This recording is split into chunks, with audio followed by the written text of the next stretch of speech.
The रिंगण लाईव्हच्या विशेष बातमीपत्रात आपलं हार्दिक स्वागत. औसा येथील हिरेमठ संस्थान येथे परंपरेनुसार चालत आलेल्या 84व्या वार्षिक महोत्सवानिमित्त भव्य शिवदीक्षा, सामूहिक इष्टलिंग महापूजा, स्कंद महापुराण, श्री सिद्धांत शिखामणी पारायण, संगीतमय शिवकथा, धर्मसभा, महाप्रसाद असा भव्य सोहळा हजारो शिवभक्तांच्या उपस्थितीत संपन्न झाला. हा सोहळा उज्जैन पीठाचे जगद्गुरू श्री श्री श्री 1008 सिद्धिलिंग राजदेशिकेंद्र शिवाचार्य महास्वामीजी यांच्या दिव्य सानिध्यात व हिरेमठ संस्थानचे षटस्थल ब्रह्मी 1008 डॉक्टर शांतवीर लिंग शिवाचार्य महाराज यांच्या अधिपत्याखाली तसेच बालतपस्वी षटस्थल ब्रह्मी 1008 गुरु निरंजन शिवाचार्य महाराज यांच्या उपस्थितीत संपन्न झाला. त्यानिमित्त उज्जैन पीठाचे जगद्गुरू यांची इष्टलिंग महापूजा व आरती संपन्न झाली. तसेच यांच्या उपस्थितीत हजारो लिंगायत समाजातील भक्तांनी शिवदीक्षा घेतली.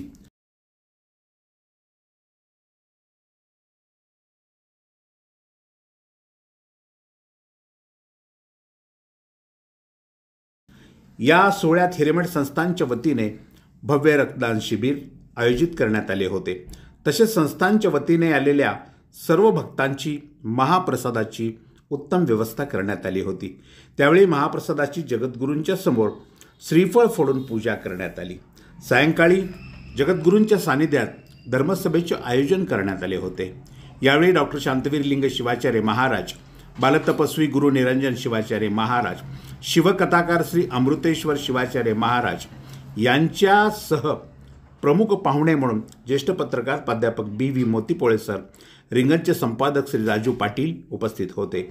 या धर्मसभेत जगद्गुरूंचे आशीर्वचन संपन्न झाले. आपल्या आशीर्वचनामध्ये जगद्गुरूंनी थेट विज्ञानालाच आव्हान दिले. ऐका तर. सम्मिलित सभी लोगों को जगतगुरु पंचाचार्यों की तरफ से, उज्जैन महापीठ की तरफ से अनंत मंगलाशीर्वाद प्रदान करते हैं.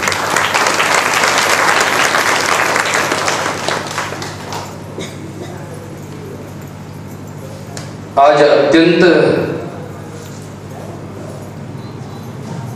श्रेष्ठ रूप से धर्म समारंभ संपन्न हो रहा है. विभिन्न व्यक्तियों के द्वारा विभिन्न चिंतन भी प्रकटित हुआ है. हमारा आशीर्वचन तो धार्मिक स्वरूप से ही रहना होगा.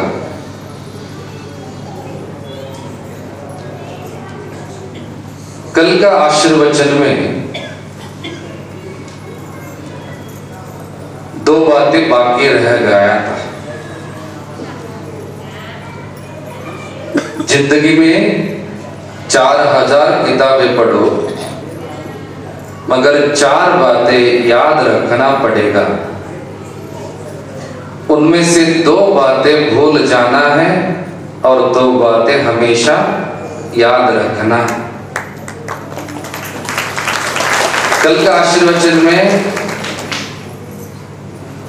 खुद का किया हुआ उपकार, दूसरों का किया हुआ अपकार कभी भी स्मरण रखना नहीं चाहिए, भूलना चाहिए. उस विषय पे आशीर्वचन हुआ. आज का आशीर्वचन बाकी जो 2 बातें हमेशा याद रखना चाहिए, स्मरण रखना चाहिए, उस विषय पे होगा. वो 2 बातें हैं. पहला बात, इस दुनिया में भगवान का अस्तित्व हमेशा है, हमेशा रहेगा, आगे भी रहेगा. देव का अस्तित्व है, इसलिए मानवों का जीवित है. देव का अस्तित्व है, इसलिए 84 लाख लोगों का जीव राशि उपस्थित है।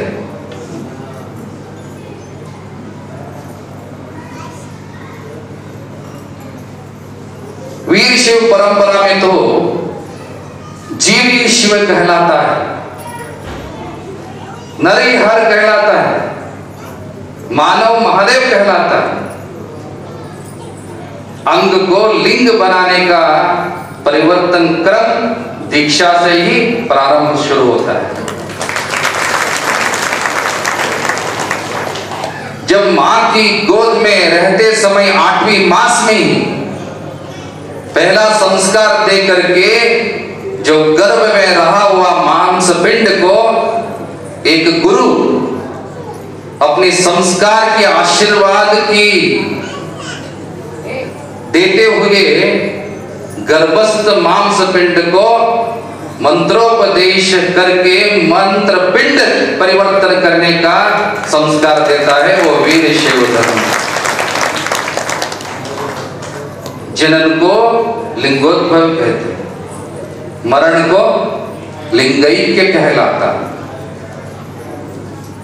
शिवजी से आया हुआ ये शरीर, ये जीव फिर से कहा जाना चाहिए, शिवजी में ही मिलन होना चाहिए। जीव और शिवजी का सामरस्य होना चाहिए, वही अंग लिंग सामरस्य, लिंगांग सामरस्य कहा गया है, वही शिवाद्वैत सिद्धांत।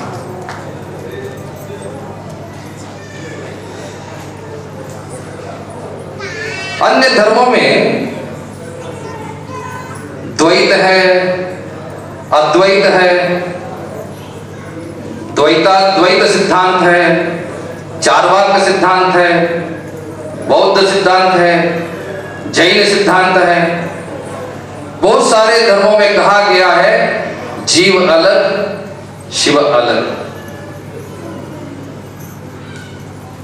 ब्रह्म एक सत्य प्रपंच मिथ्या। मगर एक ही धर्म पूरे सारे धर्मों का समन्वय करके, वेद को भी मान करके, शास्त्रों को भी मान करके, पुराणों को भी आधार मान करके, उपनिषद को भी आधार मान करके, सांख्य योगा पांचरात्र वेदा पाशुपता सभी धर्मों को समन्वय करते हुए जीव भी स्थित है, सत्य है, शिव भी सत्य है, प्रपंच भी सत्य है। ऐसे समन्वय सिद्धांत इस दुनिया को दिए हुए एक ही सिद्धांत है, वो शिवाद्वैत, शक्ति विशिष्टाद्वैत, वीर शैव लिंगायत परंपरा ऐसे कहा गया।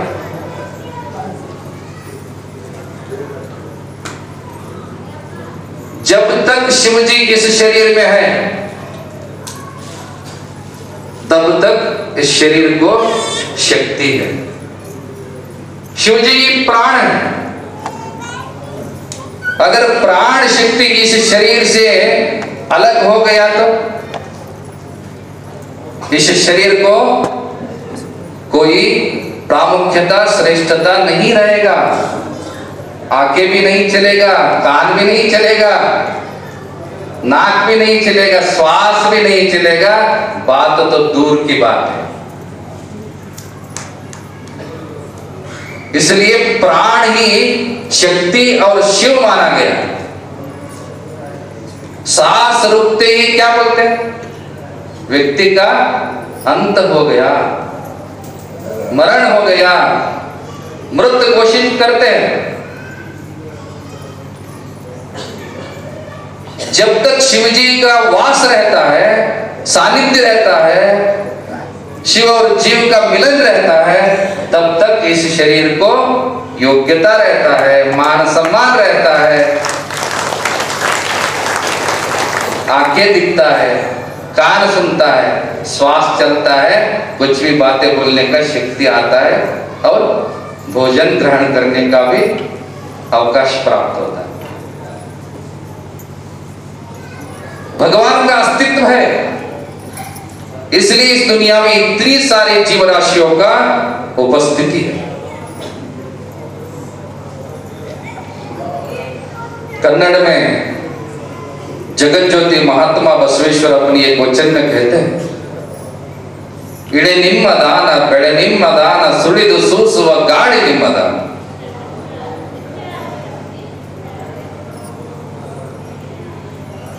ये कुछ भी दुनिया के जो परिसर में है, प्रकृति में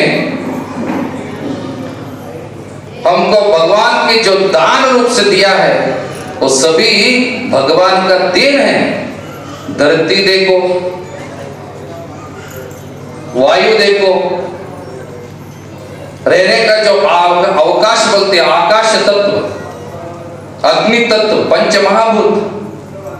इतना ही नहीं, हम अक्सर कहते हैं, मोती पौली जी याद किए, लातूर में राष्ट्र संत डॉक्टर शिवलिंग शिवाचार्य स्वामी जी के नेतृत्व में दुष्काल निवारण के लिए एक बहुत बड़ा कार्यक्रम हुआ। पंच महाभूतों का अत्यंत समन्वय और समर्पक उपयोग होना चाहिए, समर्पक समन्वय मिलन होना चाहिए।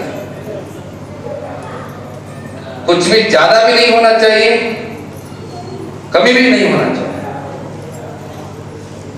उसको प्राकृतिक विकोप भी आम बात में कहते हैं। धरती इतना बड़ा योगदान है भगवान का। आम बात में मिट्टी बोलते हैं, भूमि बोलते हैं, मगर उसका जो महत्व है ना, धरती का जो इंपॉर्टेंस है ना, आज तक कोई विज्ञान, तंत्रज्ञान, कोई साधु सत्पुरुष, कोई पवाड़ पुरुष उसका बराबरी नहीं बन सका। तंत्रज्ञान तो बहुत आगे बढ़ चुका है। मछली तैरता हुआ देखकर जहाज संशोधन हुआ, पक्षी उड़ता हुआ देख करके हवाई जहाजों का संशोधन हुआ, आगे चल के सुपर कंप्यूटर बना। पहले जो एक ही चैनल देखते थे, अभी हजारों चैनल देखने लगे उपग्रहों की बदौलत, सुविधा की वजह से। पहले तो ब्लैक एंड व्हाइट था, बाद में कलर आए, अभी कैसा कैसा आया आप सभी को पता है। लोगों का पहले पेट बहुत कम था, देखने वाला टीवी टूम था, अभी टीवी का साइज क्या हुआ है, बहुत स्लिम हुआ है, लोगों का पेट बढ़ गया। वो बात अलग से विचार करेंगे। HD आया, 3D आया, 5D भी आया, पेपर जैसा टीवी टेलीविजन भी आ रहा है। इतना छोटा सा रिमोट में दुनिया के कोई भी चैनल को आप वीक्षण कर सकते हो, वो सुविधा भी प्राप्त हुआ। हजारों उपग्रह को गगन में चढ़ाया, सुविधा मिलाया। पहले वायर सहित फोन था, लैंडलाइन था, STD हुआ। पहले ट्रंक कॉल करना पड़ता था, डायरेक्ट कॉल करने का सुविधा प्राप्त हुआ। वायरलेस हुआ। पहले मोबाइल तो इतना बड़ा बड़ा रहता था, बाद में छोटा हो गया, अभी एंड्रॉइड में बहुत फिर से बड़ा होने लगा। उसमें भी 2G हुआ, 3G हुआ, 4G हुआ, अभी 5G आ रहा है। क्लोनिंग टेक्नोलॉजी में आया, मतलब तद्रूपी तंत्रज्ञान, जैसे है वैसे ही सृष्टि करना, मरु सृष्टि करना। उसमें चूहा का सृष्टि हुआ, पिग का सृष्टि हुआ, तद्रूपी मानव का सृष्टि होना भी दूर नहीं है। ऑलरेडी रोबोट का सृष्टि हुआ, प्रणाल शिशु हुआ, IVF हुआ। ये सारे सुविधा तंत्रज्ञान की, संशोधन की, आविष्करण की वजह से प्राप्त हुआ। पहले एक ही डॉक्टर रहा करता था गांव में, चाहे वो MBBS हो, BAMS हो, कुछ भी हो। एक व्यक्ति का शरीर का पूरा रोग, कोई भी रोग आए, वही डॉक्टर देखता था, उसी के पास जाते थे लोग। अभी कान के डॉक्टर के पास जाकर के कुछ और पूछे तो वो क्या बोलेगा? ये मेरा संबंधित रोग का उपचार का विषय नहीं है, वहां जाओ, ENT के पास जाओ। चर्म का अलग है, स्किन का अलग है, प्रसूति अलग है, हार्ट का अलग है, दांतों का अलग है। ऐसे जितने सारे शरीर में अंग है, वो सारे अंगों के लिए एक एक डॉक्टर बन चुका है। रोग भी बढ़ गया है, डॉक्टर्स भी बढ़ गया है, और औषधि तो इतना सारे मिल रहा है। सुपर कंप्यूटर भी आविष्कार हुआ। आजकल तो भारतीय इसरो ने बाह्याकाश क्षेत्र में बहुत बड़ा रिकॉर्ड भी किया।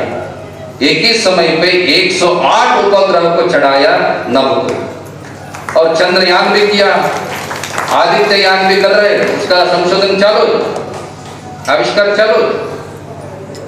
मगर इतना साधना विज्ञान तंत्रज्ञान में करने के पश्चात भी आज तक, अब तक मिट्टी जैसा, भूमि जैसा, धरती जैसा प्रत्येक अलग एक वस्तु को आज तक कोई बना नहीं सका, क्योंकि इसमें इतना बड़ा शक्ति है।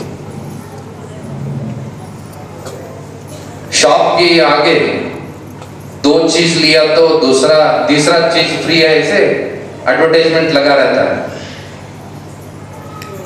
हम इस मंच के तरफ से कोई विज्ञानी, तंत्रज्ञानी, कोई पवाड़ पुरुष, कोई भी हो,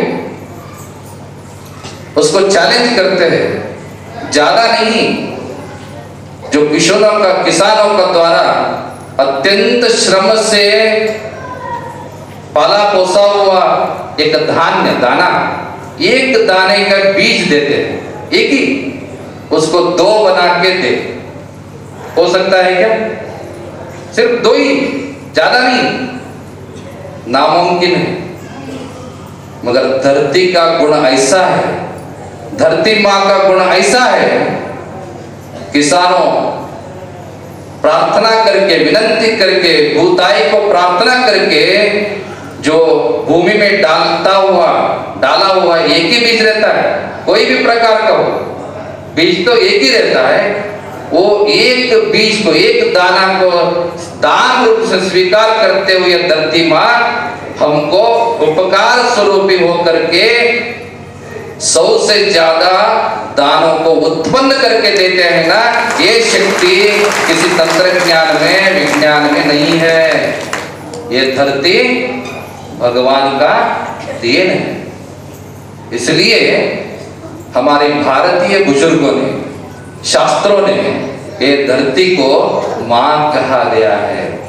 जननी जन्मभूमिश्च स्वर्गादपि गरीयसे। जितना स्थान अपनी जन्म दिया हुआ मां को है, उतना ही स्थान बरोबरी ये जिंदगी देने वाला, जीवन देने वाला, अन्न देने वाला धरती को भी मां का स्थान अवश्य होना चाहिए। इसे सोच करके इसको भी धरती मां कहा गया है। एक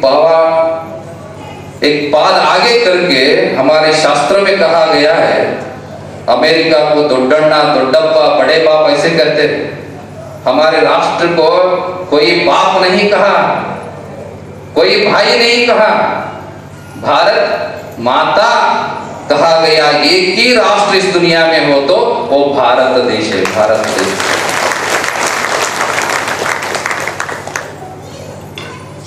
एक दाना डालने के बाद बीज को जीव नहीं रहता, समझे ना? उसको जीव तब आता है, प्राण तब आता है धरती माँ का स्पर्श गोद में डालने के बाद। इसलिए भगवान का अस्तित्व भी धरती में है। भगवान है, इसलिए वो दान फल के पोस करके बड़ा हो करके हमको फल देता है, दान देता है।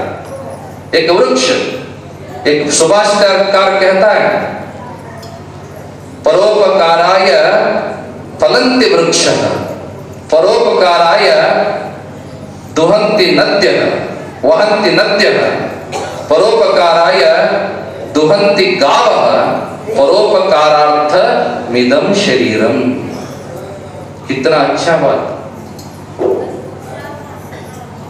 ये एक पेड़ है ऐसे सोचते हम, आजू बाजू हमारे पास में ही रहते हैं, उसके बारे में हमको कोई मोल नहीं है, कोई भावना नहीं है। अगर अगले पीढ़ियों को उसका असर तो अवश्य मिलेगा। आप सभी लोगों को अवश्य एक प्रतिज्ञा करना चाहिए, अगले साल से औसा संस्थान हिरेमठ से शाल की बदले, जो हार देते हैं ना, शाल देते हैं ना, उसकी बदले 2-2 पेड़ देना चाहिए, वन महोत्सव होना चाहिए, अरण्य और परिसर बचना चाहिए। इसकी वजह क्या होता है, जो अपनी बच्चों को, अगली पीढ़ियों को अच्छे स्वास्थ्य, अच्छे आम्लजनक, अच्छे परिसर देने का अवसर प्राप्त होगा। वो पुण्य का कार्य आप सभी लोगों को करना चाहिए। ये धरती में जन्म देने के पश्चात हर प्रत्येक व्यक्ति कम से कम 2 पेड़ को पालना है, पोसना है, उसको बड़ा करना है, तभी तो आपका जिंदगी सार्थकता में बदल सकता है।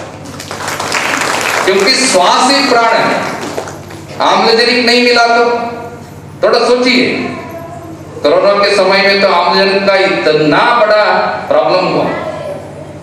अस्पताल में अभी भी ऑक्सीजन सिलेंडर लगाते हैं, यहाँ पर भी जो श्वास देते हैं वो भी आम्लजनक है, अस्पताल में देते हैं वो भी आम्लजनक है।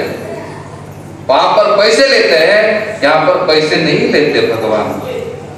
भगवान का काम है देना, भगवान का काम है हमेशा देना, मगर ले करके, उसको ले करके हमारा कर्तव्य क्या होना चाहिए, थोड़ी तो परोपकार होना चाहिए ना, थोड़ी तो उपकार का भाव होना चाहिए ना। जैसे धरती से हमको सीखना है, जैसे ये हवा से सीखना है, जैसे वो सूर्य से सीखना है। इलेक्ट्रिसिटी अभी तो गया, 5 मिनट में वापस आया, शायद अभी जनरेटर पे चल रहा है। एक समय, 1 मिनट मोबाइल पे चार्ज नहीं हुआ, खत्म हुआ, मोबाइल बंद हुआ तो इतना तड़पाते हैं लोग, तड़पाते हैं। रोशनी बंद हुआ तो, अंधेरा हुआ तो इतना तड़पाते हैं। मगर वो इलेक्ट्रिसिटी देने वाले हर महीने 30 तारीख होने के बाद 1 तारीख क्या भेजता है, बिल तो भेजता है, बिल नहीं भरा तो कट करते। मगर सूर्य देव कभी ऐसा सोचा है क्या, इतने सालों से रोशनी दे रहा है, 12 घंटा दिन में, 12 घंटा, 1 घंटा नहीं, 12 घंटा मुफ्त रोशनी पूरे जीव राशि को, कोई भेदभाव नहीं है। अमेरिका को एक, भारत को एक ऐसा नहीं है, यूनिवर्सल गुण है उनमें, सबको एक ही प्रकार का रोशनी जितने लाखों सालों से, करोड़ों सालों से देते आया हुआ, वो सूर्य को कभी एक बार भी सुबह उठ के नमस्कार करने का बारे में सोचा है क्या कोई? मगर हमारे पूर्वजों ने वो सूर्य में इतना शक्ति है, ताकत है, उनका महत्व जान करके सूर्य नमस्कार ऐसे योगासन में, योग सूत्र में कहा गया है, हर प्रत्येक व्यक्ति को सुबह उठ करके सूर्य को नमस्कार करना आवश्यक, उनका दैनंदिन काम में वो शामिल करना आवश्यक है। वो सूर्य से सीखना पड़ेगा, चंद्र से सीखना पड़ेगा, बारिश से सीखना पड़ेगा, वो भी भगवान का देन है, पानी से सीखना पड़ेगा, पंच महाभूतों से सीखना पड़ेगा, वो सभी भगवान है, देव अस्तित्व है, इसलिए वो सब हमें मिल रहा है। इसलिए अवश्य ज्ञात रहना चाहिए, कभी भी भगवान का उपकार भूलना नहीं, स्मरण में रहना चाहिए। भगवान का देन है, भगवान का आशीर्वाद है, इसलिए ये सब हमें मिला है। व्यास महर्षि 18 पुराण रचित किया। एक एक पुराण तो सालों तक पढ़ना पड़ेगा।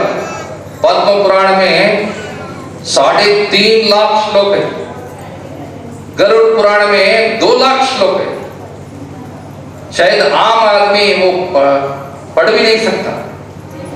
18 पुराण पढ़ने में उनका जीवित तो खत्म हो जाता है। कुछ उनका शिष्य लोग आखिर में व्यास महर्षि को पूछा, ये तो 18 पुराण हमसे अध्ययन कर नहीं सकते, नामुमकिन है। इसलिए हमें 2 शब्दों में ये 18 पुराण का महत्व, जो इंपॉर्टेंस है, हमें कैसा रहना चाहिए, वो 2 बातें आप हमें उपदेश करो। वो बोलने के बाद व्यास महर्षि बोले, अष्टादश पुराणेषु व्याचोष्टिष्ट चिंतनद्वयम्, 2 ही चिंतन। वो कहे, परोपकाराय पुण्याय पापाय परपीडनम, 2 ही बात है। ये सबको अन्वय होता है। वो जात के लिए अलग, ये जात के लिए अलग, वो धर्म के लिए अलग, ये धर्म के लिए अलग नहीं है। ये जात धर्म हमने बनाया है, ये मत है। एक व्यक्ति अच्छा या बोलना सीखा, पंडित हुआ, उसका अनुयायी बने, उसके पीछे पड़े लोग, वही एक पंथ होने लगा, वही एक धर्म होने लगा। ऐसा नहीं होना चाहिए। जैसे पंच महाभूत सारे जीव राशियों को एक दृष्टि से देखता है, मानव जीव राशि एक ही है। इसलिए मोती पावड़े जी ऐसे कहा ना, मानव धर्माच विजयस्व। ये जो वक्तव्य है, ये जो उक्ति है, कोई धर्म में हम देख नहीं सकते। सारे जीव राशियों को एक मानना, एक ही धर्म है, वो वीर शैव परंपरा है, वीर शैव परंपरा। व्यास महर्षि कहे, सभी लोगों का भगवान का दिया हुआ ये जन्म सार्थक होना है, तो सद्गति प्राप्त होना है, तो परोपकाराय पुण्याय, पुण्य प्राप्त करना चाहिए। पुण्य कहां से मिलता है? परोपकार करने से मिलता है। जो व्यक्ति कष्ट में रहता है, संकष्ट में रहता है, उनका सहायता करना ही धर्म है, वही पुण्य है। और पापाय परपीडनम, ये छोड़ना चाहिए। क्या छोड़ना चाहिए? जो दूसरों व्यक्ति को त्रास दे करके, तकलीफें दे करके अपना जिंदगी बनाना, ये धर्म नहीं कहलाता, ये पाप कहलाता है। ये छोड़ना चाहिए। वो अत्यंत श्रेष्ठ रूप से कहे, लिव एंड लेट लिव, जियो और जीने दो। धर्म का कोई विश्लेषण नहीं है, तुम जियो, जीने के लिए कोई तकरार नहीं, कोई ऐतराज नहीं है। तुम्हें भी जितना हक मुझे है, उतना ही हक तुम्हें भी है, भगवान ने दिया। मगर तुम जीने के लिए दूसरों का जीने का जो हक हराम करना, वो गलत है, वो पाप है। वो पीड़ा करना बंद करो। कम से कम कलयुग का मंत्र ऐसा होना चाहिए, परोपकार तो दूर की बात है, परोपकार तो दूर की बात है, मगर उपकार करना चाहते हो तो करो, ये बहुत बड़ी बात है, वो बहुत पुण्य की काम है। मगर उपकार न करते तो चुप रहो, अपकार तो मत करो, ऐसे कलयुग का मंत्र होना आवश्यक है। ऐसे इस मंच के द्वारा आप सभी लोगों को संबोधित करते हैं।